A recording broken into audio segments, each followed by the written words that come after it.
So in this talk, we're going to be building on what we discussed in the last talk. We were looking at Michelle Robinson, this incredibly interesting young black woman growing up in Chicago. And we're interested in really three things today. We're interested in how she developed these values and how those values helped tell her what problems she wanted to solve. We're interested in how she handled indeterminacy. That's another one of our 10 terms.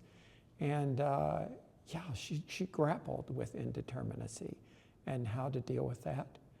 And then the third thing, we want to look at another of our 10 terms, confidence, and how she built confidence and how important that was for her success as a creative problem solver.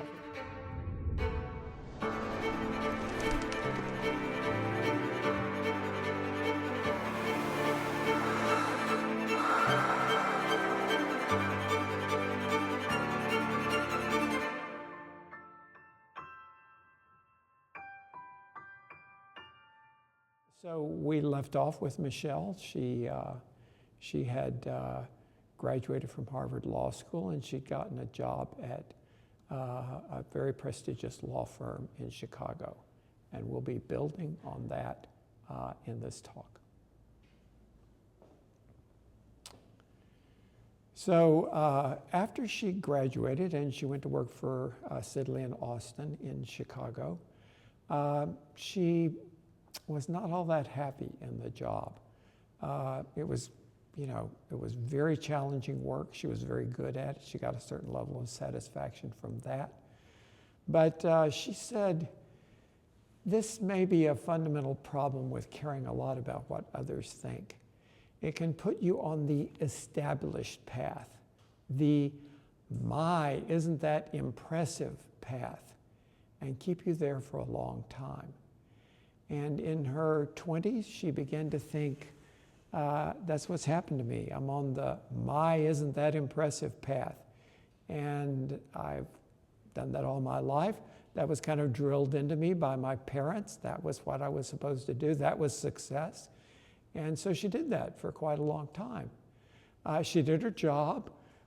She was a lawyer. She worked her ass off as a lawyer. And it's all about billing hours, and she was putting in a lot of billable hours.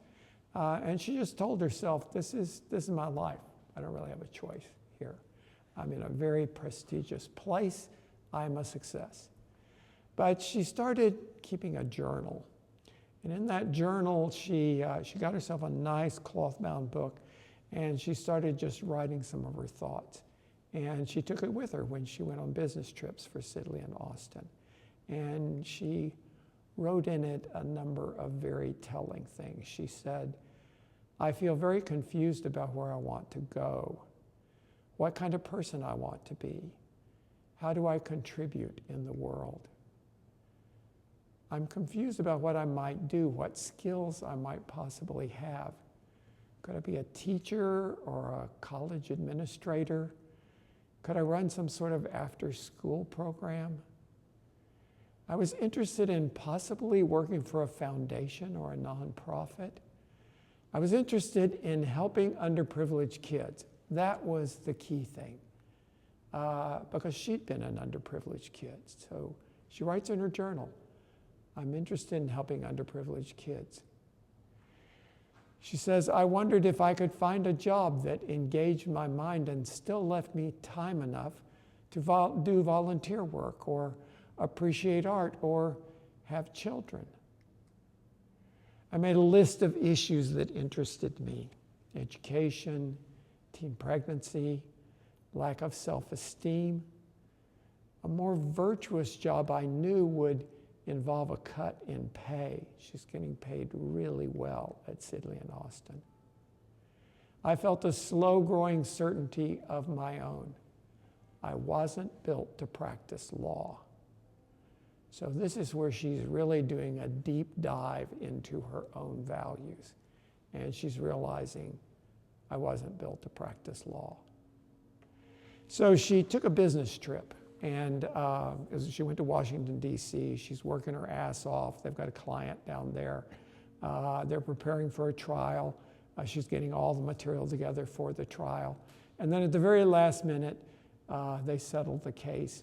And really, all that work she'd been doing, really intense, hard work, busting her ass, all that work, it turns out, was not even going to be useful. Mostly what she was doing was financial services, and that involved $1 billion company fighting another $1 billion company for $10 million that would be shifted one way or the other. And that's consequential for those companies, but honestly, it just did not fulfill her. So she is beat to shit. She's tired. She gets off the airplane to Chicago. Her mom came to pick her up, and she's gets in the car, and her mom can tell she's kind of down. So her mom says, "You okay?" I don't know. And I unloaded my feelings. I told her that I wasn't happy with my job or even with my chosen profession. I'm just not fulfilled, I said. But fulfillment, I'm sure, struck her as a rich person's conceit. Growing up, she and her mom and dad didn't have time to figure out, am I fulfilled in my job? They just needed to put, food on the table. So this probably, she knew, struck her mother as some kind of rich person's conceit. So again, Michelle says, she gave me a wry sideways look and chuckled just a little.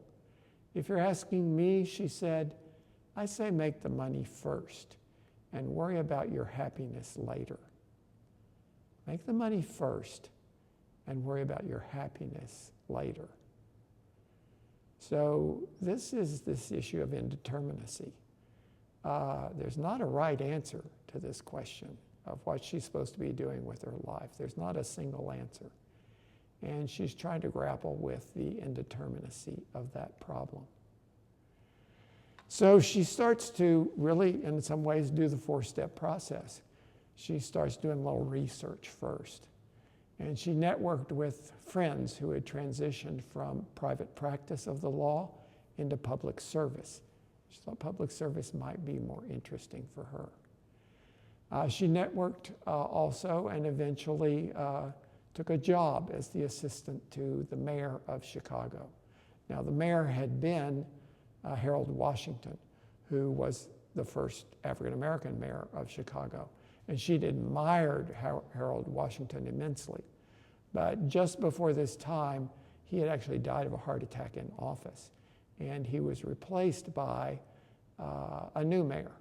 And she was a little worried, is this going to be the same with this new mayor in the office? But she decided to take the job with the mayor's office. And now she's working in City Hall. Now, she's no longer practicing law. Her salary is cut by half. It's about $60,000. She was making $120,000 when she was at Sidley and Austin. City Hall belonged to the people, and it's a noisy, gritty immediacy she'd never felt in Sidley and Austin. Whereas she'd spent her days writing briefs in a quiet, plush-carpeted office with a view of the lake, she now worked in a windowless room in City Hall. And there were citizens streaming in noisily, and the building had people in it all hours of the day and night. And it was a totally different work environment. She says, I went on missions to inspect falling trees. I talked to neighborhood pastors who were upset about the traffic or garbage collection, and often represented the mayor's office at community functions. I even had to break up a shoving match at a senior citizens picnic on the north side. So she's doing gritty work here. So she did that for a while, and actually it was very satisfying work. She enjoyed the immediacy, the contact with people, seeing her efforts do good in the community, and it was just a little more a fit for who she was. But after a couple of years at City Hall, Michelle made another shift to align her career more closely with what she was identified as more clear values. Her second major shift went to a company called Public Allies.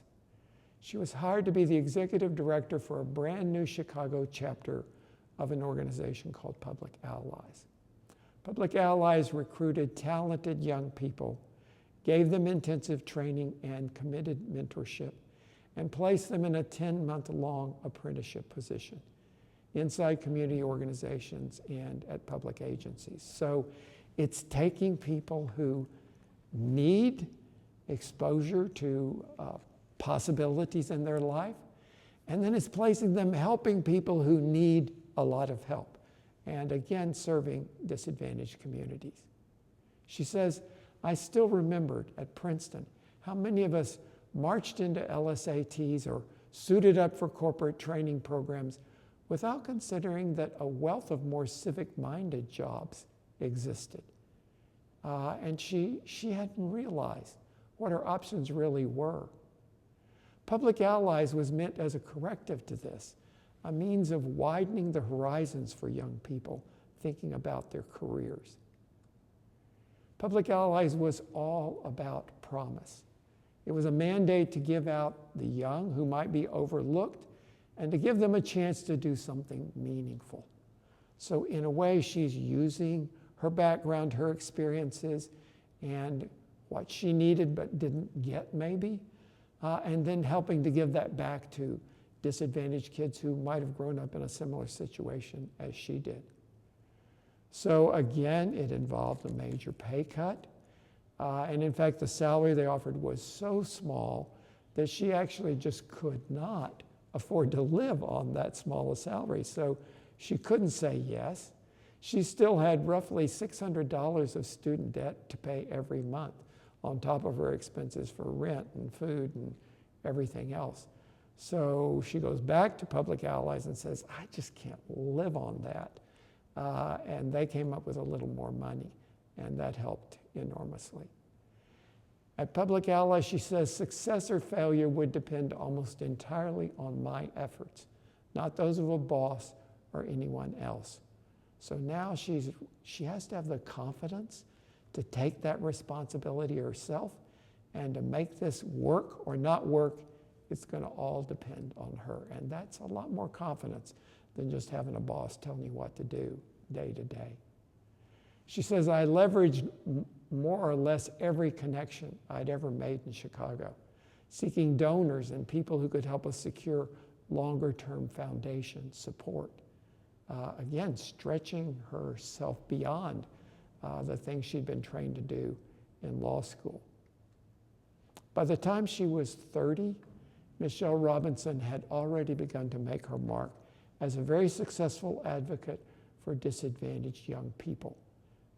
And then, of course, you probably have figured out by this point, she marries Barack Obama. And Barack Obama is also a very civic-minded young, trained as a lawyer guy in Chicago. And in fact, she met Barack Obama because she was working at Sidley in Austin, and he got a summer internship at Sidley in Austin. He also went to Harvard Business School, but a little bit after she did. So in a way, she was his boss for a summer when he was apprenticing in this law firm. But he decided from the get-go, private practice of law was not going to be for him, and he went into public service. And so then at a certain point, they're both doing public service, and they get married, and they become a couple. And then you know the story after that. He gets elected to the Senate, and then he runs for president at a very young age, and he gets elected president of the United States. And then she's the First Lady. And as First Lady of the United States, Michelle Obama continued crusading for the values that she believed in with two major programs that she initiated. The first of these was called Reach Higher.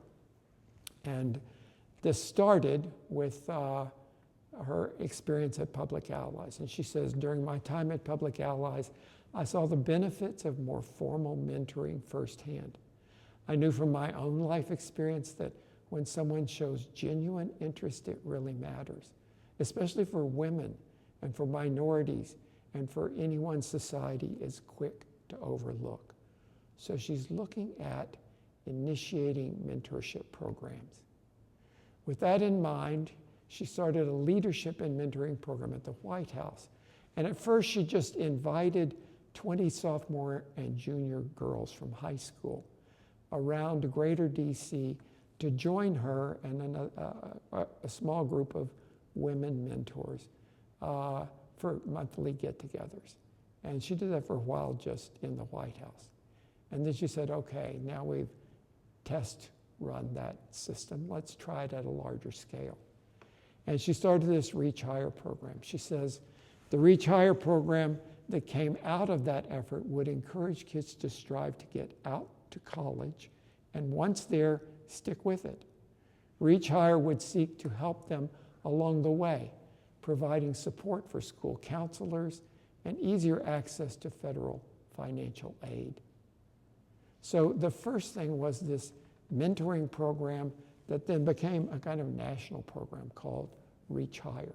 And it had built on things that she had done at Public Allies.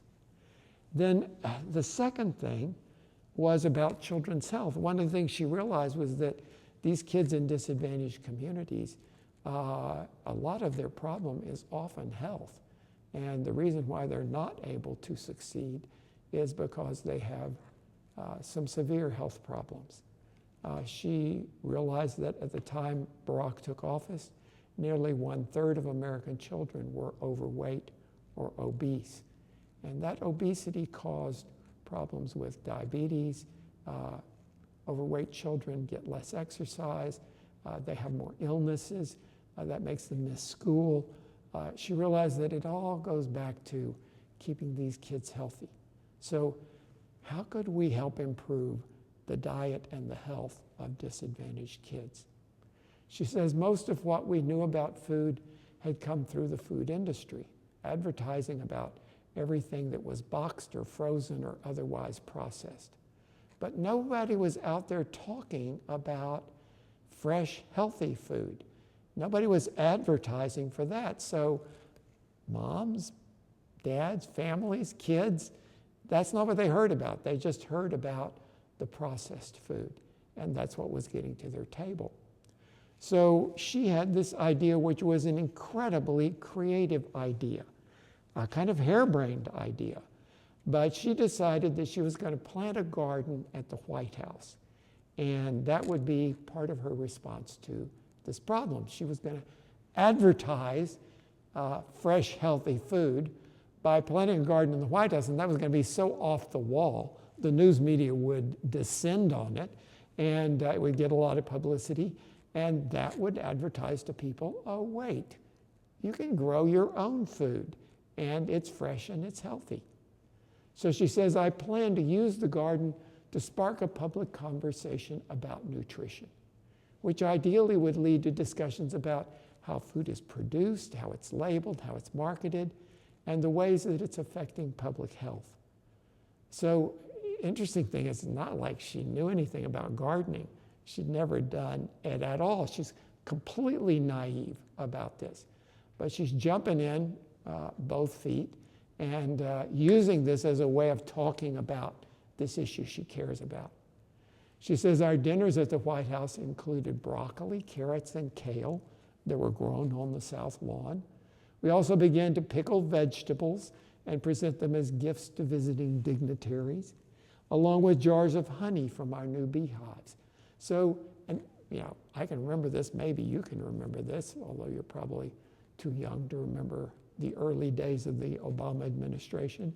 But it was a big deal. It made a lot of headlines.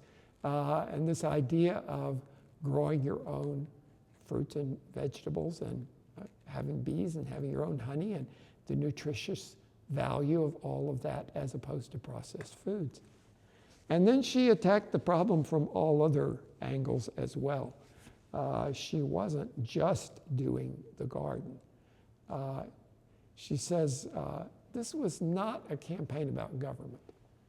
I thought it was worthy making a human appeal as opposed to a regulatory one. So I want to talk directly to people. She says she wanted to collaborate rather than pick a fight. I wanted to speak directly to moms and dads, and especially to kids. She says, I did interviews with health magazines geared toward parents and kids. I hula hooped on the South Lawn to show that exercise could be fun. And I made guest appearances on Sesame Street talking about vegetables with Elmo and Big Bird. So this is clever, creative problem solving. How do I get all this free, look at where I am, look at the position I'm in. How do I leverage that to get a lot of really good free publicity and talk to the people I want to talk to? If I want to talk to kids, I need to be on Sesame Street. And the First Lady on Sesame Street, that was unprecedented and really made a big splash. So she's being very clever. And she's going grassroots. She goes to elementary schools and has lunch with the kids and talks about what they're eating and what the nutritional value of that is. And that makes headlines, and it begins to get the issue in front of the public. She says the 3 major corporate suppliers of school lunches announced that they would cut the amount of salt, sugar, and fat in the meals they served. That's what she wanted to happen.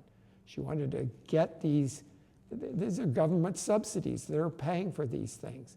But instead of regulating it and mandating that they do these things, she made a publicity campaign that began to put pressure on them. And she went and talked to them. And she asked them to do this. And they voluntarily decided to cut the amount of salt, sugar, and fat in those lunch programs.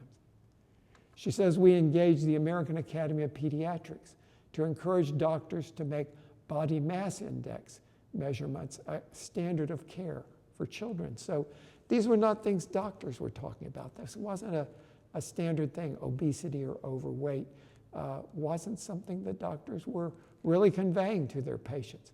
But now it became a standard of care, something that all doctors would do routinely because she got the American Academy of Pediatrics on board to do that.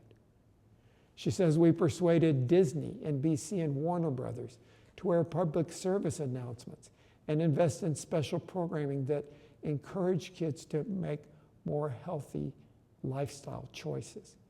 So again, it's educating people primarily. And then she says we made plans to help bring greengrocers into areas known as food deserts and to push more accurate nutritional information on packaging and to redesign the aging food pyramid. Again, I remember when they did that. So the old food pyramid had way too much emphasis on carbohydrates. And no, that just is making these kids fat, all that pasta and rice and potatoes and bread. No, we need to be concentrating more on fruits and vegetables. And so they revised the food pyramid and how nutrition was talked about in schools. She went to corporations like Walmart. And she says Walmart, which was then the nation's largest grocery retailer, joined our effort by pledging to cut the amount of sugar, salt, and fat in food products and to reduce prices on produce so that if the fruits and vegetables were cheaper, maybe people could afford to buy them over the processed foods. Eventually, she did go to a kind of legislative agenda. But she began at grassroots. This woman's freaking brilliant. She's really creative at this approach. The first thing is to get it visible, have her garden, talk on Sesame Street, just use her bully pulpit to make the issue in the ether. And then she goes to major corporate entities that had an influence, the people who made the school lunches in the federally subsidized school lunch program, Walmart and other suppliers of groceries. How can we get them on board to help us? And only then did she make it a legislative agenda. She says, I worked hard to push a new child nutrition bill through Congress, expanding children's access to healthy, high-quality food in public schools, and increasing the reimbursement rate for federally subsidized meals for the first time in 30 years. So this is a huge program the federal government does, and she's getting it healthier. In 2010, the bill passed the House by a margin of 264 to 157. Now, in this case, she's working with a Republican House, and she's a freaking Democrat. And her husband is having a very hard time getting his legislative agenda through, but she manages to get it through and to get it on a bipartisan basis. The new law added more fruits and vegetables, whole grains, and low dairy fat to roughly 43 million meals served daily. I think some of us don't realize how many of these subsidized meals are in the schools, but this is a huge thing. It regulated the junk food that got sold to children via vending machines on school property, while also giving funding to schools to establish gardens and to use locally grown produce. So she's getting that now into legislation. Now, this is an example of extremely good creative problem solving. This is one, as I said at the beginning, one of my favorite case studies here. And it's an example where she clearly has values about disadvantaged kids in disadvantaged neighborhoods, values about public service, values about mentorship, and she gets these into programs that now she can influence because she's First Lady. So she's able to make her values have real manifestation in creative problem solving. Now, alongside that, though, we got to understand how she grappled with indeterminacy, how it was hard for her to figure out what route she needed to go. And she really used that journaling, which we're encouraging you to do in this class. And she used that networking and discussing with other people. She did that four-step process. She did her research. What would it mean to have a career change here? She then cogitated on it for quite a long time. Talked with her friends, with her mom.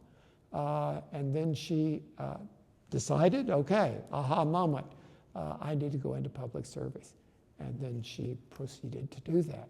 So she dealt with that indeterminacy in a very, very systematic kind of way. And then the other thing that's so impressive about this woman is, do you remember in that last talk when she went to Whitney, when she went to this magnet high school, she didn't know if she was good enough. Am I good enough to be here? She did not have confidence.